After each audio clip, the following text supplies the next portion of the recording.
Bitcoin itu seperti pohon jati. Poin yang lain, cuman sayuran. Kalau tanam pohon jati, kita nggak usah ribet. Tanam bibitnya, udah gitu biarin aja tumbuh sendiri. Nggak usah disiram, nggak usah tanahnya digemburin, nggak usah dipupuk. Tinggalin aja sampai bertahun-tahun. Emang kamu pernah lihat orang nyiramin pohon jati? Pernah lihat orang gemburin tanah di sekitar pohon jati? Di mana? Begitu juga kalau beli Bitcoin. Beli aja, nggak usah pakai banyak mikir. Tapi paling enak kalau dicicil. Kita bisa dapat harga beli rata-rata. Waktu beli harga tinggi, ketutup sama waktu beli harga rendah. Udah gitu biarin aja bertahun-tahun. Nggak usah dengerin berita. Nggak usah analisa macem-macem. Nggak usah pantau harga. Biarin aja selama bertahun-tahun kayak kita tanam pohon jati. Kalau bercocok tanam sayuran gimana? Ribet bro, harus disemai, tanah digemburin, kasih pupuk, siram tiap hari, berantas hama, aduh capek deh. Beli altcoin juga gitu, sama ribetnya. Harus ikutin berita, ikutin tren, ikutin narasi yang lagi rame, pantau harga tiap jam dan tiap menit, sama deh capeknya kayak nanam sayur. Panennya gimana bro? Panen pohon jati itu nggak usah semuanya dipanen. Tebang aja pohon yang paling tua, paling gede, paling tinggi. Nebangnya juga secukupnya aja. Kamu butuh duit berapa? Kalau dikit, ya tebang satu pohon dan jual. Pasti ada yang beli, Pak. Pastilah pohon jati itu langka. Nggak banyak yang tanam, tapi yang butuh kayu jati banyak dan berani bayar mahal.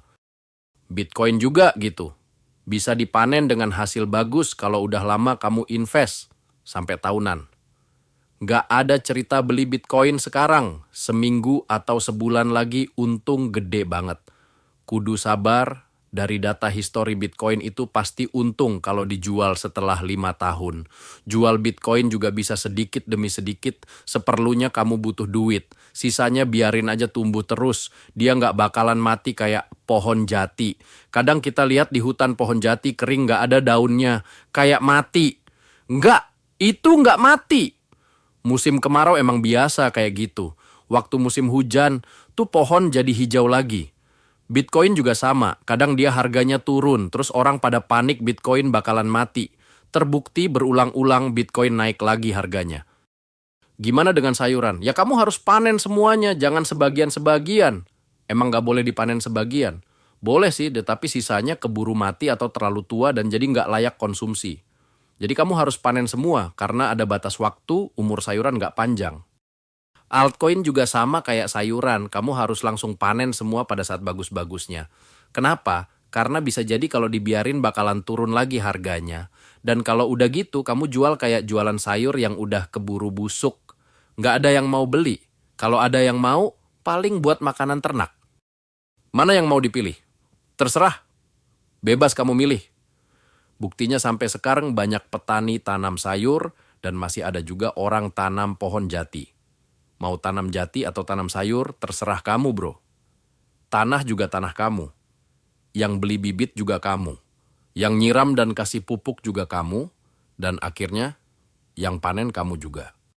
Jadi, mau beli Bitcoin atau altcoin?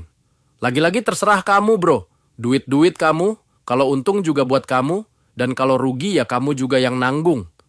Jadi, nggak usah nanya-nanya sama orang, mau beli koin apa?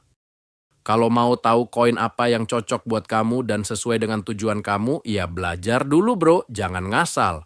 Ayo belajar bareng saya, langsung aja klik channelnya, udah gitu subscribe. Dan terakhir, jangan lupa share video ini ke petani yang lain. Maksud gue, petani beneran dan petani kripto juga ya bro.